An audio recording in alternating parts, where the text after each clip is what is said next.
13 वर्षापूर्वी किंवा त्याच्या अगोदर माझं आवडतं ठिकाण कास होतं. नेहमी घाटाईच्या मंदिरात जात असताना असंच आम्ही आणि माझा मित्र शेखर गोरपडे आम्ही असं बसलो होतो आणि म्हणलं समजा इथं आपण एक फिटनेस काहीतरी इव्हेंट आपण जर चालू केलं तर त्याचं रूपांतर कशात होईल आणि त्यातून निर्मिती झाली हिल मॅरेथॉनची. आज एवढं बरं वाटतं. आज या ठिकाणी माझी बहीण आदिती आहे. आता ती या संपूर्ण अध्यक्ष आहे हिल मॅरेथॉनची.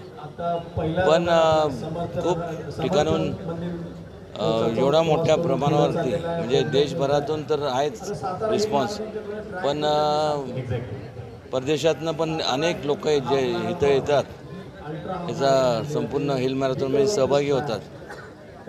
मी कालच विचार करत होतो की असं जगाच्या पाठीवरती अनेक मॅरेथॉन आपण बघतो, पण हिल मॅरेथॉन एकमेव अशी मॅरेथॉन आहे म्हणजे खास करून आपली कासची सातारची की डोंगरावरची मॅरेथॉन आणि बाकीच्या तर काय फ्लॅट सर्फेसवरती असतात आणि ठिकठिकाणून जे लोक येतात, लोक सहभागी होतात, लोकांची स्पॉन्सरशिप मिळते आणि त्यातूनच ह्या संपूर्ण हिल मॅरेथॉनचं जास्तीत जास्त हे व्हावं.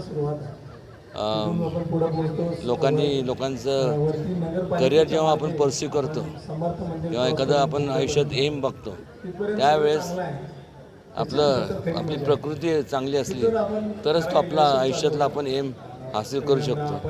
आणि त्यामुळे शक्ती आणि युक्ती आपल्या जे काय आपलं हे असतं शक्ती जर पाहिजे आणि शक्ती आपलं फिजिकल फिटनेसमधून मिळते आणि जास्तीत जास्त जेवढे ह्या मॅरेथॉनमध्ये सहभागी होतात अजूनही या पुढच्या वर्षी देखील जास्तीत जास्त लोकांनी सहभागी व्हावं, याचं संपूर्ण फिटनेस आपलं चांगलं ठेवावं आणि जास्तीत जास्त प्रगती करावी एवढीच हिल मॅरेथॉनच्या संपूर्ण ग्रुपच्या वतीने मी मनापासून शुभेच्छा.